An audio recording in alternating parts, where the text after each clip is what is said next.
Selamat datang kembali di channel Joy Donghua. Kali ini saya akan melanjutkan episode dari sebelumnya. Tanpa lama-lama lagi mari kita mendengarkan ceritanya. Bab 67 kecantikannya emosional, dan dia berjanji satu sama lain. Ling Feiyu berdiri di depan Yun Hao dengan ekspresi tegas. Li Xuanyin menatap Ling Feiyu, matanya dingin, dan berkata, "Ling Feiyu, kursi ini menghargaimu, tetapi itu tidak berarti kamu dapat melakukan kesalahan di depan kursi ini." Yun Hao hanyalah seekor semut, menyinggung kursi ini, menyakiti pelayan ini. Dia harus membayar harganya. Jika tidak, di mana dia akan meletakkan wajahnya? Yun Hao melangkah maju dan berdiri di samping Ling Feiyu. Tetapi sebelum dia bisa berbicara, Ling Feiyu meraih tangannya dan menatap Li Xuanyin dengan tatapan tegas. "Din Li, saya akan melakukan apa yang saya katakan. Jika Anda ingin menyakiti suami saya, maka bunuh saya dulu." Dada Li Xuanyin naik dan turun dengan keras karena marah, dan dia berteriak dengan dingin, "Ling Feiyu, menyingkir!" Namun, Ling Feiyu tidak tergerak, seolah-olah dia tidak mendengar ini. Li Xuanyin berteriak, "Ling Feiyu, bergabung dengan Akademi Bela Diri Changxing adalah leluhurmu untuk mengumpulkan kebajikan. Ini adalah satu-satunya kesempatan bagimu untuk mengubah nasibmu. Apakah kamu benar-benar ingin melepaskan kesempatan ini untuk pemborosan seperti itu?" Ling Feiyu meremas tangan Yun Hao dan berkata, "Suamiku tidak pernah, apalagi semut, menikahi ayam dengan ayam, menikahi anjing dengan anjing. Saya mengidentifikasinya. Bergabung dengan Akademi Bela Diri Changxing, dibandingkan dengan suami saya berkali-kali lipat lebih penting." Dalam menghadapi kekuatan Li Xuanyin, Ling Feiyu tidak goyah sedikit pun. Li Xuanyin mencibir dan berkata, "Jangan lupa, orang-orang dari Aula Iblis Darah akan segera tiba. Tanpa kursi ini, kamu harus mati. Yun Hao, Yun Tiankuo, dua limbah ini, juga harus mati." Ekspresi Ling Feiyu, yang masih tegas, tiba-tiba goyah. Bukan karena sikapnya terhadap Yun Hao terguncang, tetapi karena tekanan Aula Iblis Darah terlalu besar, dan dia khawatir Aula Iblis Darah akan melukai Yun Tiankuo dan Yun Hao. Ling Feiyu menggigit bibirnya, menundukkan kepalanya, dan berkata, "Din Li, jika kamu ingin dihukum, aku bersedia dihukum sendirian, dan aku juga meminta Din Li untuk membawa suamiku ke Akademi Bela Diri Changxing. Suamiku adalah naga dan phoenix di antara orang-orang, dan pada waktunya, dia pasti akan memenangkan kejayaan untuk Akademi Bela Diri Changxing." Li Xuanyin mencibir dan berkata, dia tidak pantas mendapatkannya. Meskipun, Yun Hao baru saja memotong salah satu lengan Liu Ling, itu dengan bantuan kekuatan formasi. Dan formasi ini tidak lemah. Menurut Li Xuanyin, itu jelas bukan pengaturan Yun Hao. Ling Feiyu melihat bahwa Li Xuanyin tidak setuju, jadi dia berkata, "Karena itu masalahnya, maka aku akan." "Feiyu." Pada saat ini, Yun Hao berbicara, menyela kata-kata Ling Feiyu, dan berkata, "Kamu pergi ke Akademi Bela Diri Changxing." Dengan kekuatannya saat ini, sulit untuk melindungi Ling Feiyu dengan cara yang sangat mudah. Selain itu, dia dapat melihat bahwa meskipun Li Xuanyin, dekan Akademi Bela Diri Changxing, tampak berpikiran tinggi, orang ini memang sangat peduli dengan Ling Feiyu. Akademi Bela Diri Changxing selalu mendominasi dan kuat di dinasti Qing Feng, tetapi Li Xuanyin, sebagai dekan akademi pertama, datang sendiri, yang cukup untuk menjelaskan banyak hal. Dilihat dari situasi saat ini, Ling Feiyu pergi ke Akademi Bela Diri Changxing adalah pengaturan terbaik. Ketika Ling Feiyu mendengar kata-kata Yun Hao, ekspresinya tercengang, dan kemudian dia berkata, "Di mana kamu berada, aku akan pergi."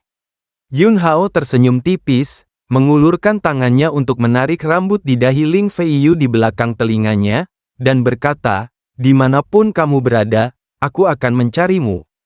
Ling Feiyu terdiam. Li Xuanyin mencibir dan berkata, "Bahkan jika kamu masih sedikit sadar diri." Kelembutan. Yun Hao terhadap Ling Feiyu berubah menjadi ujung tajam dalam sekejap. Dia memandang Li Xuanyin dan berkata, "Jika Feiyu menderita keluhan di Akademi Bela Diri Changxing, saya pasti tidak akan membiarkanmu pergi." Di mata Li Xuanyin, cahaya dingin melintas. Ling Feiyu buru-buru berkata, "Din Li, aku akan pergi ke Akademi Bela Diri Changxing bersamamu. Tetapi kamu harus membantuku menghentikan orang-orang dari Aula Iblis Darah." Ekspresi Li Xuanyin sedikit melunak, dan berkata, "Meskipun Aula Iblis Darah kuat di dinasti King Feng, ia tidak berani melawan Akademi Bela Diri Changxing." Implikasinya adalah dia menyetujui kondisi Ling Feiyu. Ling Feiyu menatap Yun Hao lagi, "Aku ingat, aku akan selalu menunggumu." Yun Hao mendengus dan berkata, "Ini adalah janjiku padamu, dan aku pasti akan memenuhinya." Li Xuanyin berkata dengan dingin, "Kalau begitu ayo pergi." Ling Feiyu menggelengkan kepalanya, "Din Li, ketika kamu mengusir orang-orang di Aula Iblis Darah, aku akan pergi bersamamu." Wajah Li Xuanyin berubah, dan kemudian dia mendengus, dan meninggalkan Aula Seni Bela Diri Pedang Gila bersama pelayan itu. Setelah meninggalkan gym seni bela diri pedang gila, Liu Ling, yang memiliki lengan patah, penuh keengganan dan berkata, "Yang mulia, pelayan budak memiliki sesuatu untuk dipahami." Katakan, Liu Ling, bakat Ling Feiyu memang sangat bagus, dan dia telah dipromosikan ke alam Huahai tanpa sumber daya untuk berkultivasi, tetapi mereka telah berulang kali menyinggung Yang Mulia hari ini. Pelayan budak benar-benar tidak mengerti mengapa Yang Mulia harus menahannya lagi dan lagi. Li Xuanyin berhenti, menatap Liu Ling, tampak dingin dan acuh tak acuh, dan berkata, "Ketika aku menerimamu sebagai pelayan, apakah kamu lupa aturan yang kamu tetapkan?" Liu Ling tiba-tiba ketakutan, dan segera berlutut, "Yang Mulia marah. Budak tidak akan pernah melakukannya lagi." Di dalam aula seni bela diri pedang liar, Yun Tiankuo memandang Yun Hao dan Ling Feiyu dan menghela nafas panjang. Ling Feiyu tampak bersalah dan berkata, "Paman Yun, ini semua salahku, akulah yang membuat hal-hal seperti ini, akulah yang membuat hal-hal seperti ini." Yun Tiankuo menggelengkan kepalanya dan berkata, "Bocah konyol, bagaimana aku bisa menyalahkanmu? Paman Yun tahu bahwa Anda juga ingin menyelesaikan krisis, dan kemudian membantu Haoer menemukan masa depan." Saat dia berbicara, ekspresi tidak nyaman muncul di wajahnya, dan dia berkata, "Ada ribuan kesalahan, kesalahannya ada milikku, tidak ada gunanya bagiku. Aku tidak bisa melindungi kalian berdua. Ayah, kamu sudah melakukannya dengan cukup baik, dan masalah saat ini hanya sementara." Yun Hao meyakinkan. Yun Tiankuo menghela nafas lagi dan berkata, "Haoer, kamu menemani Feiyu dengan baik, aku akan pergi dan sibuk dulu." Dia meninggalkan ruang itu kepada Yun Hao dan Ling Feiyu. Yun Hao dan Ling Feiyu saling memandang. Ada keheningan sejenak. Ling Feiyu berinisiatif untuk meringkuk di pelukan Yun Hao, melingkarkan tangannya di punggung Yun Hao, dan berkata dengan suara rendah, "Kami ayo menikah." Yun Hao tampak tercengang. Ling Feiyu melanjutkan, "Saya tidak ingin menikah, dan saya tidak membutuhkan orang lain untuk menyaksikannya, apalagi berkah orang lain. Tanggal yang disepakati pada kontrak pernikahan kami akan segera tiba, tetapi pada saat itu, saya sudah berada di Akademi Bela Diri Changxing. Jadi, saya tidak ingin meninggalkan penyesalan. Aku ingin beralih dari tunanganmu ke istrimu. Saya ingin menikahi anak laki-laki yang telah bersedia melindungi saya sejak saya masih kecil. Saya ingin menikah dengan pria yang akan datang kepada saya dimanapun saya berada. Kecantikannya seperti ini, apalagi yang bisa diminta suami?" Yun Hao dengan lembut mencium dahi putih Ling Feiyu, dan berkata dengan sungguh-sungguh, "Aku, Yun Hao, tidak akan menjalanimu dalam hidup ini. Aku percaya padamu." Ling Feiyu mengangkat kepalanya, wajahnya memerah, dan berbisik, "Karena kamu sudah menikah. Jadi kita, ayo masuk ke ruang gua." Kalimat ini, sepertinya menguras kekuatan seluruh tubuhnya. Sebagai seorang pria, bagaimana Anda bisa menolak saat ini? Bagaimana Anda bisa menolak? Yun Hao mengambil pinggang Ling Feiyu dan memasuki ruangan. Waktu berlalu, malam dimulai. Di dalam ruangan, gadis itu membantal lengan anak laki-laki itu, terlihat pemalu, malas, dan mengungkapkan rasa kelelahan dan ketidakberdayaan yang kuat. Ling Feiyu memeluk leher protagonis dengan erat dan berkata dengan suara gemetar, "Kamu pasti akan datang ke Akademi Bela Diri Changxing untuk menemukanku, kan?" Dia tidak pernah menyangka bahwa dia akan mengalami hari seperti itu ketika dia sangat mengandalkan Yun Hao. Yun Hao menanggapi dengan memeluknya erat-erat dan berkata, "Ya," dan segera. Konsistensi dan pengabdian Ling Feiyu yang tak tergoyahkan kepadanya telah memasuki hatinya dan memiliki tempat. Ling Feiyu bukan wanita pertama Yun Hao, tetapi dia sudah menjadi wanitanya, maka dia harus memiliki semua yang dia inginkan.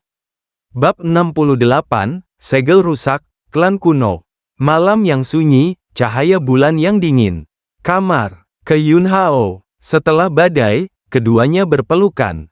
Setelah menenangkan aura gelisah, Yun Hao berbicara dan berkata, "Segel di tubuhmu akan dibuka malam ini." Terakhir kali, Yun Hao berencana untuk membuka segel untuk Ling Feiyu dan melepaskan potensi fisiknya yang misterius. Tetapi Ling Feiyu mengatakan bahwa ini adalah pengakuan ayahnya, dan dia tidak dapat membuka segel sampai dia berusia 18 tahun. Tapi sekarang, saya tidak bisa menunggu selama itu. Mungkin besok, mungkin lusa, Ling Feiyu akan pergi ke Akademi Bela Diri Changxing. Ling Feiyu mendengus, dia tidak menolak. Pada kenyataannya, dia juga menantikannya, sangat penasaran, apa yang terjadi dengan segel di tubuhnya. Dia hanya tahu bahwa lapisan segel ini ditinggalkan oleh ibunya, tetapi ibunya sudah pergi dan keberadaannya tidak diketahui. Duduklah, jalankan latihan, lalu rileks, buka hatimu, dan jangan tolak kekuatanku untuk memasukimu, kata Yun Hao. Ling Feiyu mengangguk, lalu pergi untuk mengambil pakaian.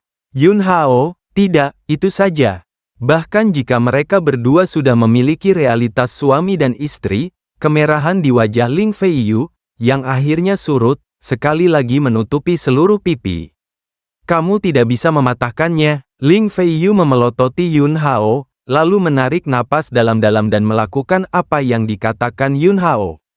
Saat vitalitas di tubuhnya mulai bekerja, ekspresi Yun Hao juga menjadi serius.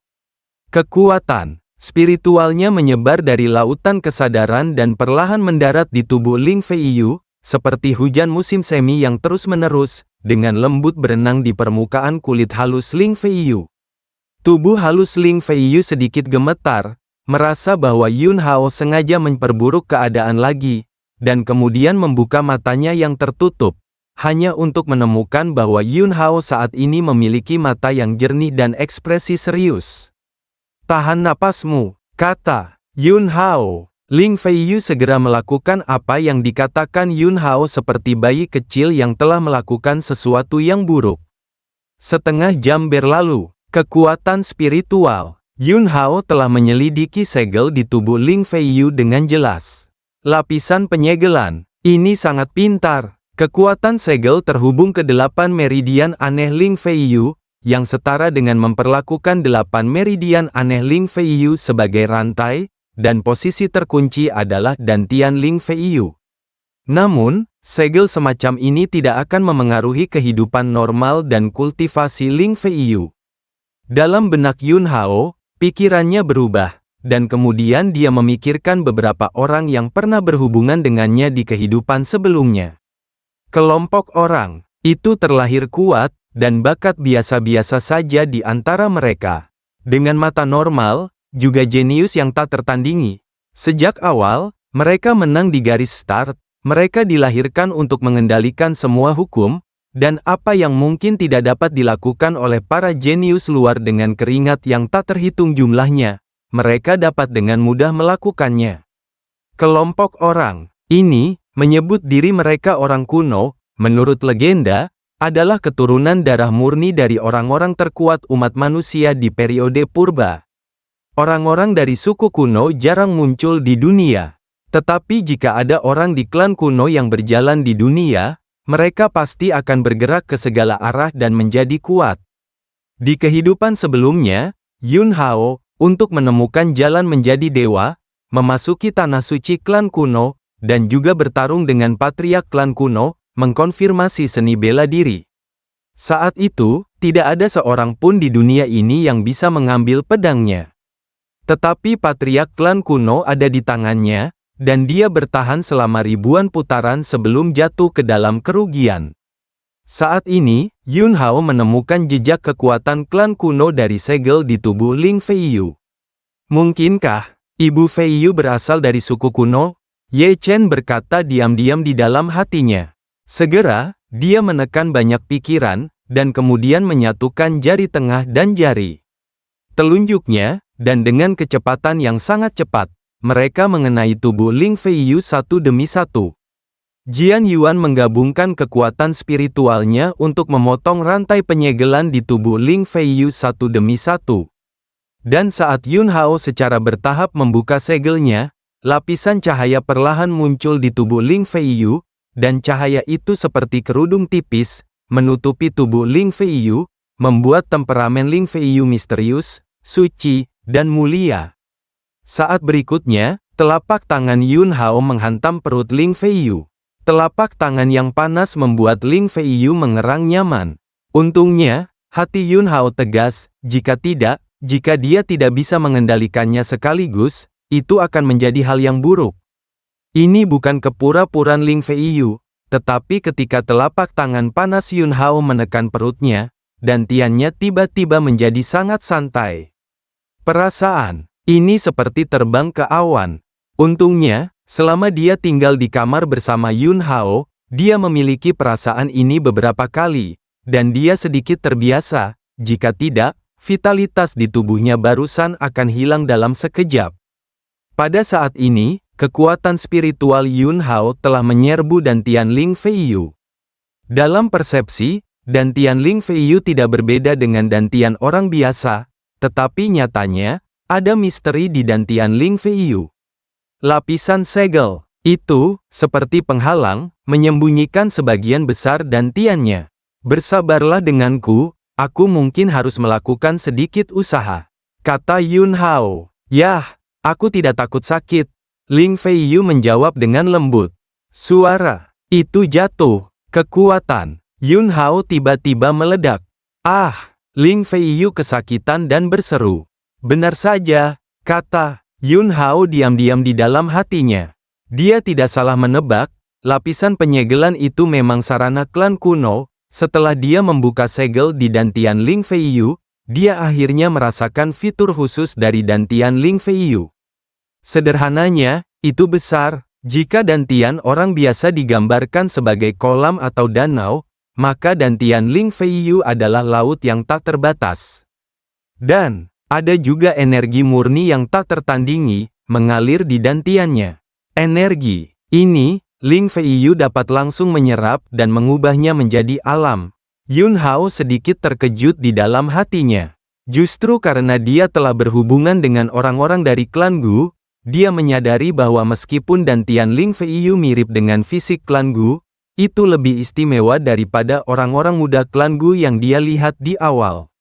Anda harus tahu bahwa di kehidupan sebelumnya, ketika dia pergi ke klan Gu, patriark klan Gu secara pribadi menerimanya, dan pemuda klan Gu yang dapat mengatur agar dia muncul di depannya secara alami adalah Tian Jiao yang tak tertandingi dari klan Gu.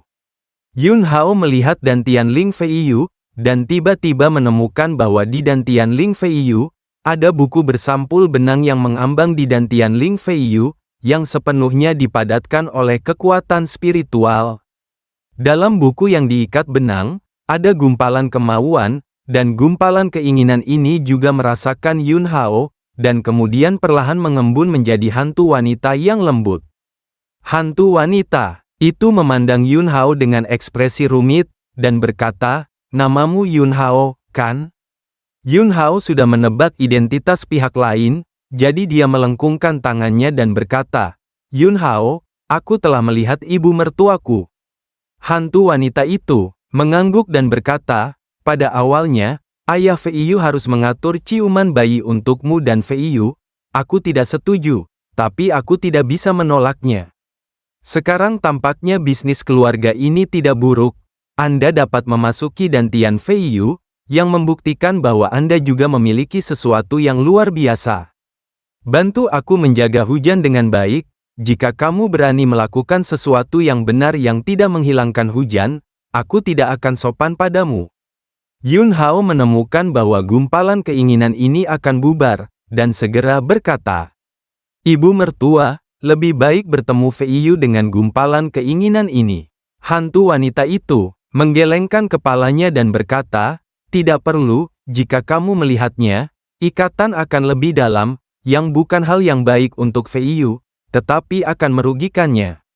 Setelah itu, hantu wanita itu menghilang secara langsung. Segera setelah itu, buku bersampul benang yang dipadatkan oleh kekuatan spiritual berubah menjadi kata-kata yang tak terhitung jumlahnya, terintegrasi ke dalam setiap bagian dari dantian Ling Feiyu.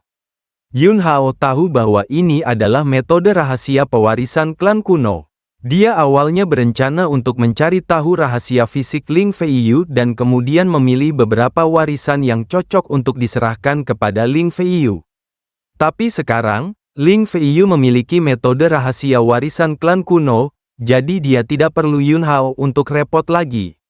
Ketika kekuatan Yun Hao ditarik dari tubuh Ling Feiyu, dia menemukan bahwa ada air mata kristal yang jatuh dari sudut mata Ling Feiyu. Dia menatap Yun Hao dengan ekspresi sedih, dan berkata, Saya merasa seperti ibu saya berada tepat di sebelah saya sekarang. Dia menatapku, tapi tidak peduli bagaimana aku mencarinya, aku tidak dapat menemukannya. Yun Hao dengan lembut memeluk Ling Feiyu dan berkata, jangan khawatir, aku akan menemanimu menemukannya. Emosi Ling Feiyu menjadi tenang setelah beberapa saat, dan kemudian dia memberitahu Yun Hao tentang perubahan tubuhnya yang dia rasakan, serta beberapa warisan misterius yang tiba-tiba dia miliki. Yun Hao lebih akrab dengan tubuh Ling Feiyu daripada Ling Feiyu sendiri. Dia menyarankan, saya belum sepenuhnya mengangkat segel dantian Anda, tetapi itu setara dengan meninggalkan pintu. Saat Anda berlatih, dorong saja pintu segel, dan ingat, jangan biarkan orang lain tahu rahasia fisik Anda. Ling Feiyu mengangguk, oke, aku akan mendengarkanmu. Di langit yang redup, sentuhan putih perut ikan perlahan muncul. Pada saat ini, di luar kota Liuyun, sekelompok orang yang mengenakan topeng meringis melayang dengan muram di udara. Pemimpin itu penuh dengan rambut abu-abu, kekar, dan memancarkan aura ganas yang sangat menakutkan, seolah-olah ada segunung mayat dan lautan darah di sekitarnya. Saya berharap ikan yang lolos dari jaring saat itu dapat membawa kejutan bagi pelindung Dharma ini. Orang ini berbicara, suaranya seperti tulang tenggorokan yang menggosok, dan kemudian dia mengangkat tangannya dan melambai, masuk ke kota, tangkap Ling Feiyu, mereka yang terkait dengan Ling Feiyu. Tidak ada satupun yang tinggal. Dan cerita pun berakhir. Sampai jumpa lagi di episode selanjutnya.